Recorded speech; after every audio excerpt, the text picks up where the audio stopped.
Assalamualaikum warahmatullahi wabarakatuh, kawan-kawan Facebook semua. Malam hari ini tadi saya memposting sebuah poster ala kadarnya, di mana saya ingin mengajak berbincang Dr. Suhendi Aprianto, SKRM Hum, yang saya asumsikan beliau sanggup memberikan paparan seputar nasib seniman selama masa pandemi ini. Tah, kalau santos linggih Pak Suhendi orang ulem.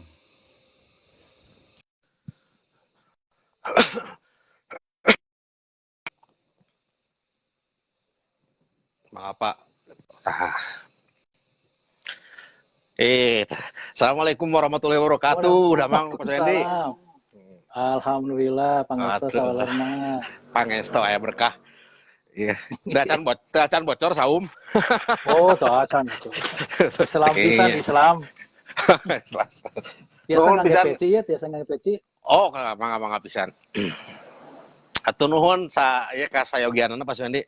Urang ngawangkong nganggo bahasa Indonesia wae rupina margi bilih aya dulur urang mohon dulur urang nu teu acan mafhum kana bahasa Sunda. Urang santai wae rupina mah lah etang-etang mangga. Ngopi, Pak. Mangga. Nuju. Selamat malam semuanya, sahabat-sahabat Facebook yang saya cintai, terutama para seniman, khususnya di daerah Jawa Barat. Saya bersama Dr. Suhendi Aprianto, SKRM Hum, pada malam hari ini, yang saya biasa panggil Prof ya, karena kan kalau di Eropa itu sebutan Prof itu sebutan untuk orang yang mampu menelaah berikut pikiran-pikiran yang menghasilkan gagasan-gagasan yang bernas. Saya perhatikan Pak Suhendi ini selalu mengangkat tema kultural di dalam setiap postingannya gitu. Artinya ada sebuah tatanan yang perlu kita segarkan kembali, dan itu sangat patut diapresiasi sebagai upaya untuk merevitalisasi nilai-nilai kultural. Sebagaimana kita ketahui bahwa kita sekarang berada di masa pandemi yang cukup worried, katakanlah begitu, merupakan ujian bagi seluruh bidang ya, segenap aspek kehidupan terpengaruh dan semua manusia terdampak, dari mulai yang termiskin sampai yang terkaya kena dampak ini. Akan tetapi kita akan membidik prioritas-prioritas tertentu untuk kita singgung. Dalam hal ini saya pribadi dan Pak Suhendi juga kawan-kawan yang tergabung di dalam, bukan tergabung ya, yang termasuk ke dalam ranah kesenian, tentu merasakan dampak dari COVID ini. Yang terjadi begini Pak Suhendi, pemerintah kan sudah menggelontorkan beberapa pos bantuan ya terhadap masyarakat terdampak. Nah, akan tetapi untuk seniman sendiri nampaknya sampai saat ini belum ada respon yang cukup baik. Bahkan kita sempat melihat ada sebaran-sebaran poster aplikasi untuk bantuan seniman terdampak, akan tetapi sampai saat ini belum ada realisasi nyata. Nah, saya mengundang Bapak karena saya asumsikan mampu memberikan paparan tentang apa itu dialektika kesenimanan berikut, pengaruhnya terhadap hidup ketika pandemi ini melanda. Kemudian saya yakin Pak Suhendi ini mampu meneropong kebijakan-kebijakan di pemerintahan begitu. Barangkali silakan Pak Suhendi, kita bicara dari mana saja dulu begitu. Kawan-kawan. Ya. Terima kasih Kang Iman. Jadi assalamualaikum warahmatullahi wabarakatuh. Waalaikumsalam warahmatullahi wabarakatuh. Sampurasun. Pampes. Mungkin kapasitas saya di sini kita tidak berbicara untuk nyinyir gitu ya. Tuh. Pada fenomena yang sekarang terjadi, tapi saya harus sepakat dulu dengan Kang Iman bahwa kapasitas kita berdua adalah untuk mengingatkan, ya. Dalam posisi mengingatkan. Karena begini, selama ini memang kita selalu terjebak kepada sebuah pemahaman bahwa seniman itu selalu dikonotasikan sebagai objek, ya, sebagai objek penderita lah begitu ya. Maksud saya begini, kalau ada dibutuhkan, dia dihadirkan gitu ya. Dibutuhkannya untuk apa? Oh, banyak macam.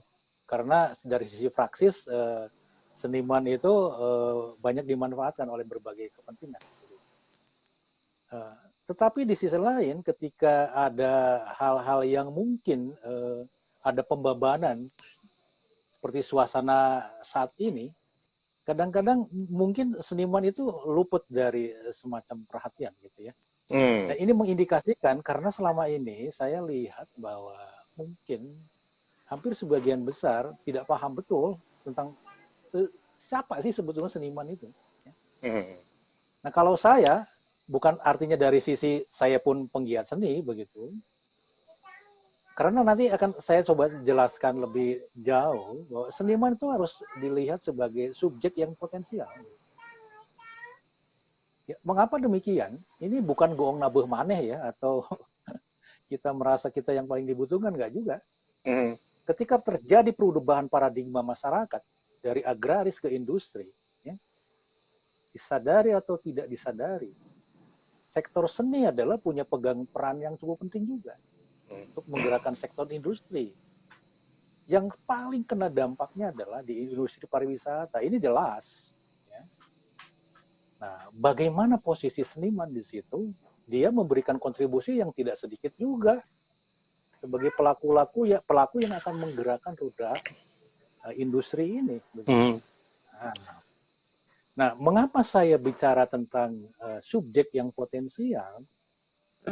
Ada beberapa hal yang mungkin perlu dicermati juga oleh semua pihak, terutama orang-orang yang berada di wilayah kekuasaan lah, saya katakan begitu.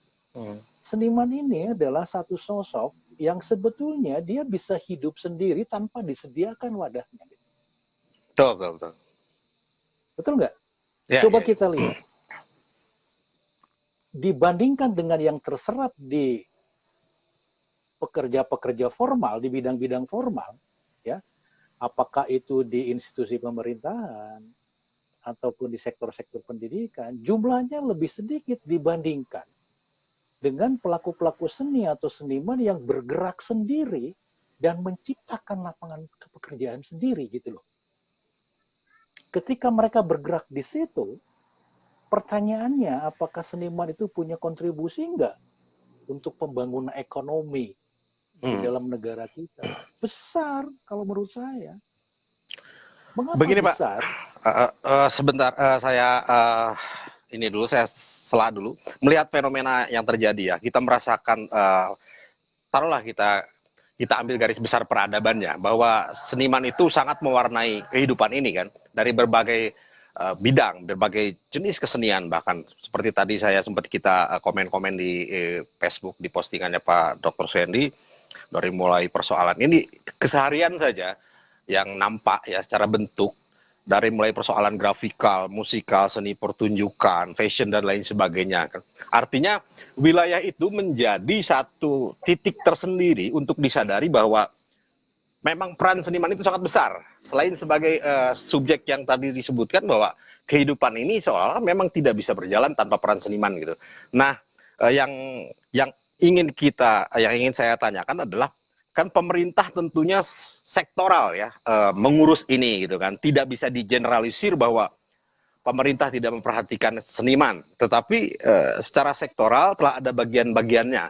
Nah, sebetulnya nanti mungkin Bapak bisa lanjutkan lagi paparan yang tadi. Nah, sebetulnya sektor mana yang paling harus, terutama di wilayah-wilayah yang tergabung di dalam barisan kekuasaan, sektor mana yang paling harus bisa memperhatikan gitu kan?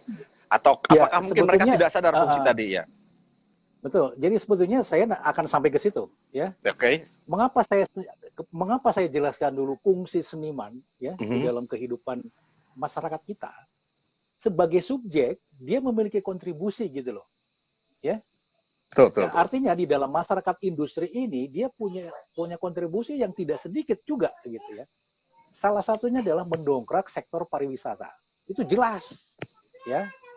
Nah, kalau sekarang bertanya siapa sebetulnya yang punya tanggung jawab untuk mengurusi itu semua, kita nggak boleh lupa bahwa amanat undang-undangnya sudah ada. Undang-Undang Nomor 5 Tahun 2017 tentang pemajuan kebudayaan, itu di situ inherent di dalamnya ada kegiatan yang berkaitan dengan seni gitu loh. Ini tanggung jawab negara gitu. Ini nggak bisa main-main gitu.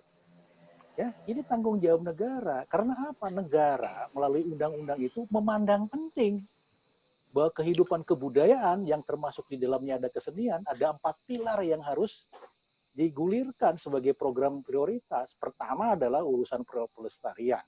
Kedua, urusan pengembangan. Ketiga, urusan pemanfaatan. Yang terakhir adalah urusan pembinaan. Siapa yang bertanggung jawab adalah ada dinas-dinas terkait yang sesungguhnya tupoksinya ada di situ.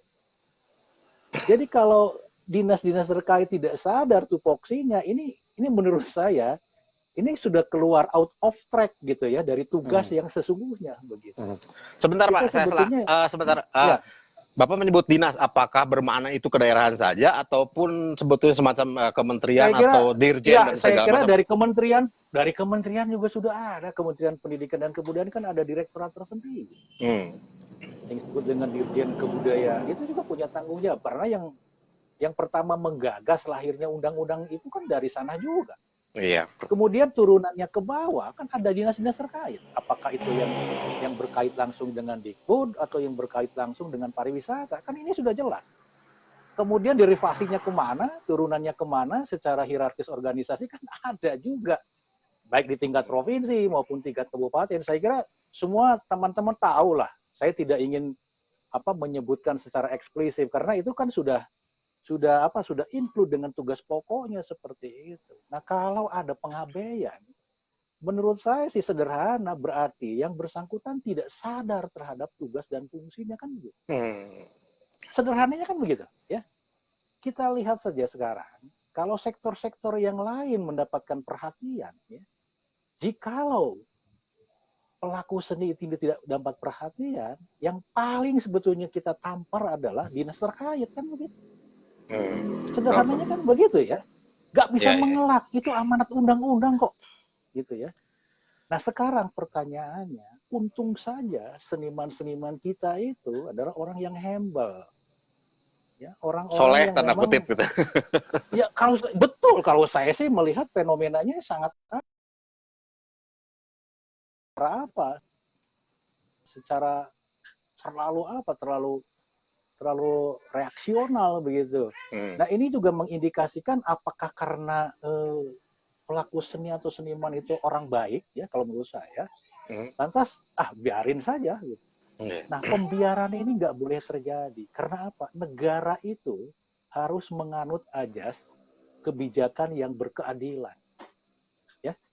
Jadi kalau sektor lain diperhatikan, sekalipun mungkin secara kuantitatif itu tidak banyak atau tidak besar, ya sentuhlah, gitu ya. Ya betul.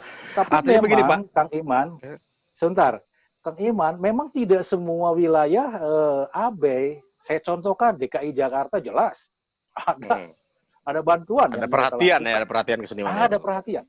Provinsi Jawa Timur juga mereka melakukan itu. Terakhir kemarin saya dengar dari daerah istimewa Yogyakarta itu luar biasa. Jadi kepedulian itu betul-betul terbangun karena ada proses kesadaran yang kolektif gitu. Bahwa sektor kebudayaan ini yang di dalamnya ada pelaku-pelakunya, termasuk pelaku seni adalah orang-orang yang memang harus, mohon maaf ya, harus diperhatikan. Karena tanpa mereka, Undang-Undang Nomor 5 itu tidak akan bisa berjalan secara efektif gitu. Nah, kalau kita berbicara hari ini, mohon maaf ya, tentang Jawa Barat, ya kita lihat apa yang sudah dilakukan untuk para seniman. Nah ini pertanyaan begitu ya. Kalau saya sih ingin mengingatkan saja bahwa persoalan ini itu regulasinya sudah ada. Jadi jangan dianggap sesuatu yang orang nggak tahu. Ya. Nah kalau wilayah-wilayah yang lain sudah melakukan action seperti ini, saya kira proses kesadaran mereka untuk melaksanakan amanat undang-undang itu real. Oke, baik Pak. Saya sekarang, begini kan, dari sisi psikis responsif ya, pemegang kekuasaan dalam hal ini sektor kebudayaan seperti tadi Bapak sebutkan, karena itu paling berpengaruh ya di wilayah kebudayaan, pariwisata dan kebudayaan, karena dijadikan betul-betul ladang hidup oleh para seniman. Nah, ketika wabah ini melanda, artinya otomatis bisa dikatakan mati bagi orang yang bagi seniman yang sama sekali tidak punya simpanan. Dan kalau kita lihat kategori lah rata-rata saya paham betul bahwa yang namanya seniman itu kan rata-rata kalau di wilayah ini yang kita pahami saja misalnya penabuh ya, penabuh atau penari dan seniman lainnya. Itu uh, hidupnya bergulir dari situ dan sedikit sekali yang bisa menyimpan katakanlah dari penghasilan berkeseniannya gitu kan. Nah, yang terjadi sekarang adalah misalnya begini, pemerintah telah menggulirkan bantuan kepada masyarakat terdampak. Tetapi yang seperti dilupakan kalau kesenian itu, kalau seniman itu tidak terafiliasi kemanapun, dia tidak terhubung kemanapun ketika ini hal terjadi begitu. Kalau misalnya wilayah perburuan atau pabrik, setidaknya ada bargaining position antara pemerintah, termasuk juga terdampaknya, kemudian juga pengusahanya, walaupun pada akhirnya terjadi PHK besar-besaran gitu, tapi ada perkaitan di situ. Nah, kalau seniman, kalau tidak ada kesadaran sama sekali dari para user, termasuk juga pemerintahan di dalamnya, ini sangat perih sekali rasanya nasibnya gitu, Pak Suwendi. Bukan lagi perih, mereka nggak tahu tugasnya gitu aja, sederhananya kan begitu. Mereka nggak tahu tugasnya gitu loh. Kita mengandalkan wae susah, karena gini, mohon maaf, seniman itu orang yang nggak reaktif gitu loh. Karena seniman itu sangat sadar betul posisinya seperti apa, ya, untuk tidak provokatif dan lain sebagainya, nggak teriak-teriak kan begitu. Mungkin tidak punya urat anarkis mungkin. Enggak juga. Kalau seniman kan punya cara lain gitu ya untuk menyampaikan kritik. Nah, kalau acara ini mudah-mudahan ada yang dengar juga, ada yang nonton gitu ya. Mereka tolonglah jangan ketika seniman itu diam gitu ya. Seniman itu tidak teriak-teriak gitu ya untuk meminta jatah apapun, itu dianggap selesai. Enggak juga. Karena begini. Persoalannya adalah mereka tahu nggak tugas pokok mereka. Itu yang paling prinsip yang harus kita ingatkan mereka gitu ya. Mereka sadar nggak?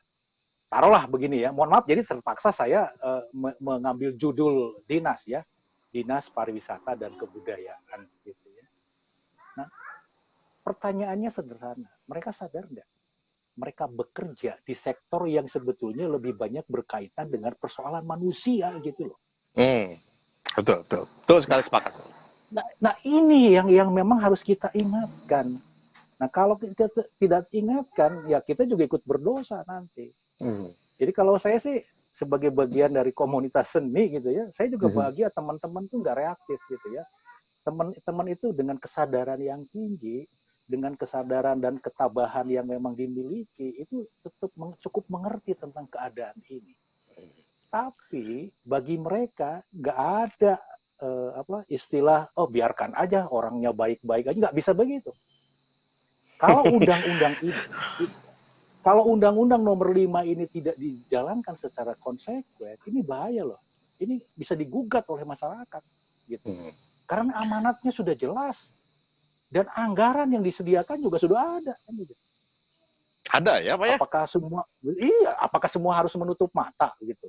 Enggak juga, ini kan ada.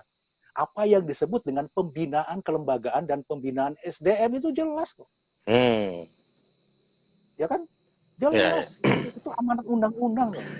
Nah, kalau ini juga tidak dipahami ya sebagai orang yang punya tugas di bidang itu, kalau saya sih sederhana.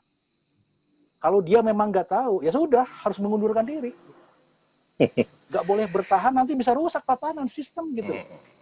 Negara sudah memperhatikan, regulasinya udah ada kok begitu. Itu melalui pemikiran yang cukup panjang juga. Nah kalau dia nggak ngerti, ya sudah mundur gitu. Ganti sama orang yang betul-betul paham bagaimana ngurus itu. Nah, sepakat sekali. Iya harus begitu. Kita harus sampaikan kalau Anda nggak ngerti, ayo Anda mundur. Oke Pak, gini, gitu ya. Saya menggarisbawahi tadi bahwa seniman punya cara tersendiri untuk menyampaikan unek-unek ya, dalam hal ini protes khususnya secara spesifik, misalnya kita dengan kejadian spesifik terkait terdampaknya diri mereka dengan wabah yang sedang melanda sekarang. Nah, tetapi ini menjadi paradoks, artinya bahwa saat ini bukan cara tadi yang digarisbawahi, artinya ada persoalan elementer gitu, bukan di persoalan kekaryaannya untuk menyampaikan kritik dengan cara seni gitu kan. Nah, kemudian ketika seniman itu pada akhirnya berbenturan dengan persoalan elementer, menyangkut perutnya, katakanlah hajat hidupnya, keluarganya gitu kan, persoalan hidupnya lah, maka itu secara karakter menjadi tidak bisa dipisahkan dengan kebutuhan rakyat biasa, artinya gitu Pak. Nah, apakah itu juga menjadi bagian dari tanggung jawab sektoral menyangkut itu ya, di luar persoalan-persoalan arts-nya atau culture-nya gitu kan. Saya rasa pada ujung-ujungnya seorang seniman ketika dia sudah sangat frustasi atau sudah sangat tidak punya daya untuk bicara, akan sama saja memiliki karakter untuk berbuat atau berteriak-teriak mungkin gitu. Karena kita bisa melihat kalau yang sekarang masih katakanlah hidup dengan normal, apalagi yang bisa bermedsos gitu. Artinya dia masih ada lah bagaimanapun, termasuk yang banting setir misalnya. Ada yang jualan A, B, C, D gitu.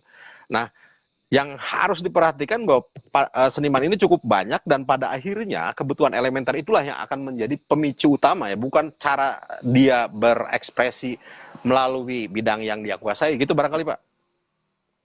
Kalau menurut saya gini, kegelisahan dan kegalauan itu sudah nampak gitu ya. Saya banyak, karena banyak koleha dari berbagai wilayah Nusantara ini, banyak yang inbox juga, yang japri gitu ya. Tentang gimana nih Kang, gimana nih? Saya lihat ngeri sekali teman-teman itu sekarang sudah mau jadi, mohon maaf ya, ada yang menjadi kuli serabutan karena memang nggak ada panggungan. Mereka yang penting bisa menghidupi keluarganya. Itu sebetulnya pergerakan. Jadi artinya bahwa saya melihat karakter seniman itu karakter yang memang, ya mohon maaf ya, secara pribadi saya melihat luar biasa begitu. Tingkat kesabarannya tinggi, padahal mereka terhimpit juga gitu ya. Tingkat kesadaran untuk tidak reaktif terhadap situasi kondisi seperti hari ini itu yang patut juga mendapatkan apresiasi gitu. Tapi sayangnya kebaikan mereka itu ya dimanfaatkan oleh orang-orang yang menganggap tidak penting itu gitu loh. Nah ini padahal posnya sudah ada ya Pak ya gitu. Oh sudah ada kan direktoratnya juga sudah ada kan, direktorat pembinaan dan pengembangan kan begitu. Nah oleh karena itu saya kira pos-pos itu kan pasti turunnya ke tingkat provinsi, kabupaten, nggak tahu mekanismenya seperti apa, tapi yang jelas di saat seperti sekarang harusnya saya kan bergerak secara paralel nih ya. Kalau departemen-departemen yang lain itu bergerak berdasarkan fungsinya atau tugas fungsinya, kan harusnya juga sektor kebudayaan yang termasuk di dalamnya membina tentang kesenian juga bergerak juga kan. Salah satu contoh begini, saya itu sudah sampaikan DKI, ya, Jawa Timur, terakhir kemarin Jawa Tengah. Itu proses kesadaran kolektif mereka itu sangat tinggi gitu ya, dan mereka bertanggung jawab. Artinya bahwa negara itu hadir gitu ya, negara hadir sesuai dengan fungsinya kan gitu. Nah, sebetulnya kita nggak muluk-muluk sih begitu ya untuk kondisi Jawa Barat saja, karena dinasnya ada gitu ya. Nah, kita hanya bertanya, sadarkah bahwa ada tugas fungsi yang sekarang itu belum dilaksanakan ketika pandemi COVID-19 ini terjadi, di mana sektor yang lain sudah bergerak, tapi sektor kebudayaan itu pergerakannya lambat gitu. Itu saja gitu. Kalau saya sih mudah-mudahan dialog ini ada yang dengar mereka gitu ya. Kita tidak memprovokasi, tetapi kita mencoba untuk mengingatkan saja bahwa inilah tugas yang paling berat hari ini adalah bagaimana meredam gejolak emosi yang sudah ada pada tekanan yang cukup tinggi secara psikologis gitu. Nah, kalau ini sendiri Pak bisa jadi bom waktu juga. Ya. Nah itu, ya. Nah untuk menghindari itu misalnya, bahkan untuk menghindari kegelisahan seniman misalnya gini.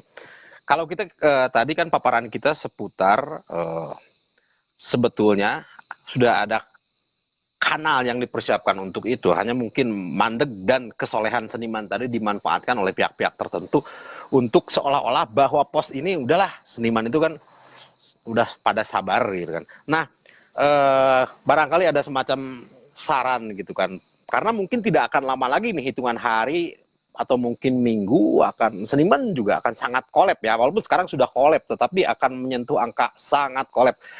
Kira-kira Pak Suhendi punya saran apa ya untuk menyampaikan, mengkaitkan benang kegelisahan ini dengan sisi birokratis gitu. Saran Bapak untuk seniman apa? Apakah cukup teruskan bersabar atau bagaimana gitu?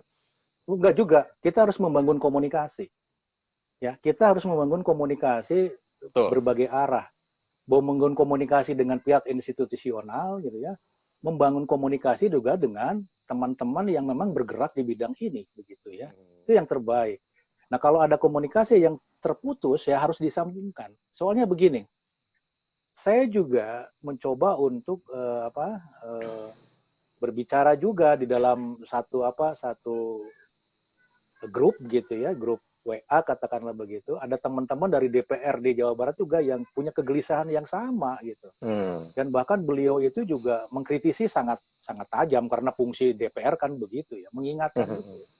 Nah, oleh karena itu mungkin kalau menurut saya sih kita wait and see gitu ya. Mudah-mudahan ini sedang dipersiapkan ya oleh dinas terkait karena memang mungkin ya kita positif thinking saja, mungkin proses pendataan yang mungkin agak jelimet gitu ya, sehingga kita sadari betul perlu dipilah mana yang betul-betul harus dibantu, mana yang kalau kita positifnya begitu ya. Mudah-mudahan teman-teman di dinas terkait ini sedang mempersiapkan itu, karena toh wilayah-wilayah yang lain juga sudah melakukan. Saya kira nggak mungkin lah mereka nggak dengar gitu ya. Nah, kalaupun mungkin dalam jangka waktu lama ini tidak terrealisasi ya, barangkali yang perlu kita lakukan adalah mengingatkan mereka secara terus-menerus bahwa tolonglah begitu ya. Mudah-mudahan tidak sampai lupa box atau kalaupun lupa sampai akhirnya teringat kembali. Dan Pak, kita ini ada banyak sekali, ada Pak Bambang Satriadi yang menonton, terus Kang Nova Nugraha, Kang Setia Ruheli, Kang Dewe, Kang Novan Yogi dari ini nih pemain musiknya Cak Nun ini, Kiai Kangjeng yang di Jogja, Kang Lesmana, Kori, Yosef Iskandar, putra Kang Yosef Iskandar, Lis Suliani, Gus Dur Mahesa, jero, Gus Dur, ada Mas Sindung Sulastomo, ada Kang Pepep, Kang Pepep asisten Pak Dokter, ada Cep Kohar, ada banyak kali Pak Ismet, Truhimat, Kang Dian Nini teh wah seueur pisan pokona di teu kasebat sadayana gitu. Atur nuhun rojongan dataran nuhun cenah nuhun pisan sapukeun naon diobrokeun. Panginten barangkali masih ada yang mau disampaikan. Biasanya kan suka ada yang lupa. Aduh, tadi mah teu sabet gitu tah Manawi mangga Pak. Tiasa didugikeun deui. Ya, yang lebih luas ya. Ini kalau memang teman-teman di dinas terkait itu tidak sadar akan fungsinya, kita lihatlah. Jangan menisbikan peran seniman dan seni. Itu yang pertama ingin saya coba berikan treatment begitu ya. Apa itu? Dalam konteks kebudayaan makro, kita sadari betul bahwa seni dan budaya itu adalah identitas. Tuh.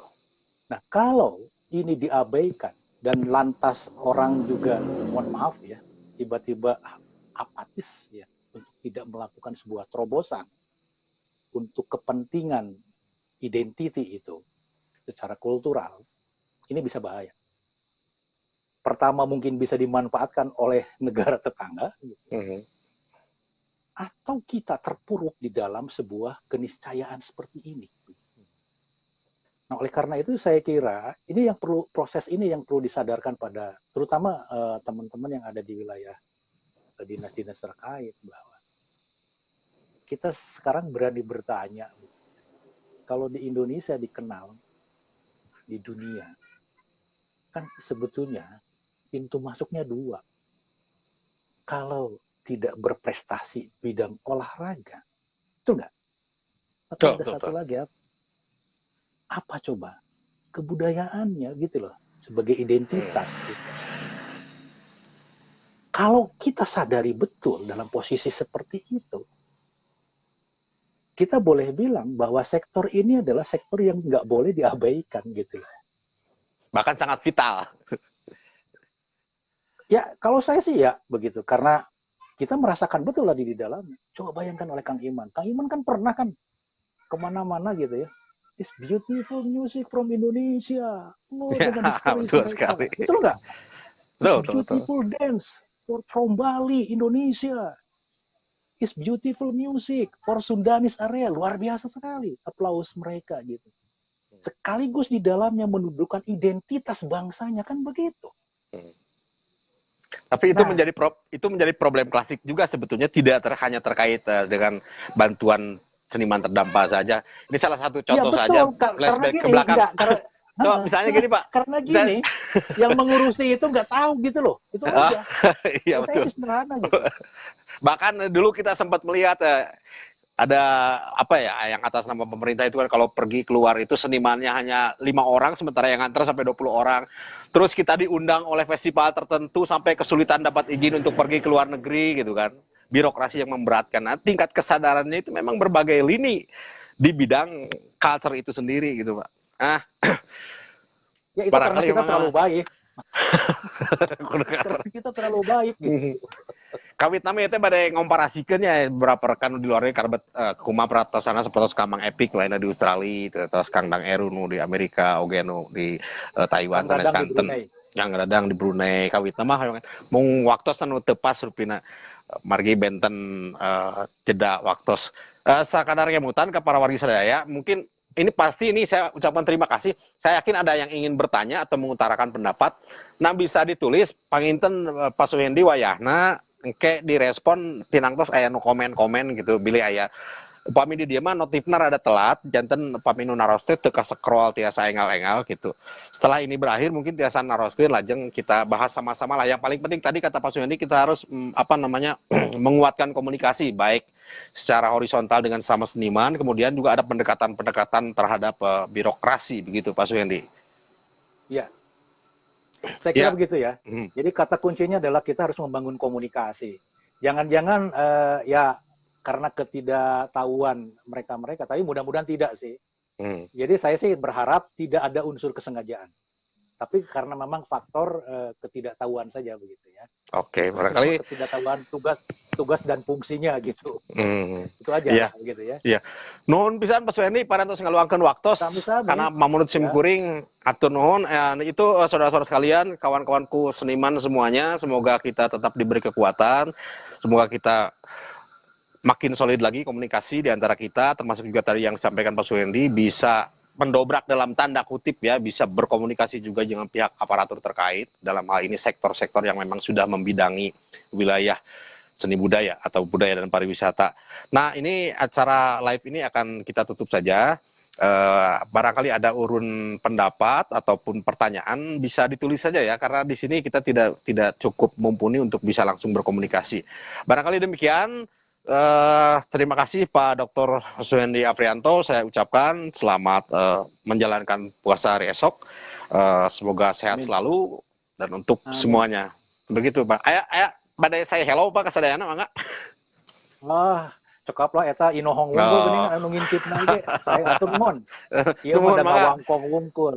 Yuk, mangga. Mangga sadayana urang pungkas. Assalamualaikum warahmatullahi wabarakatuh. Waalaikumsalam warahmatullahi wabarakatuh.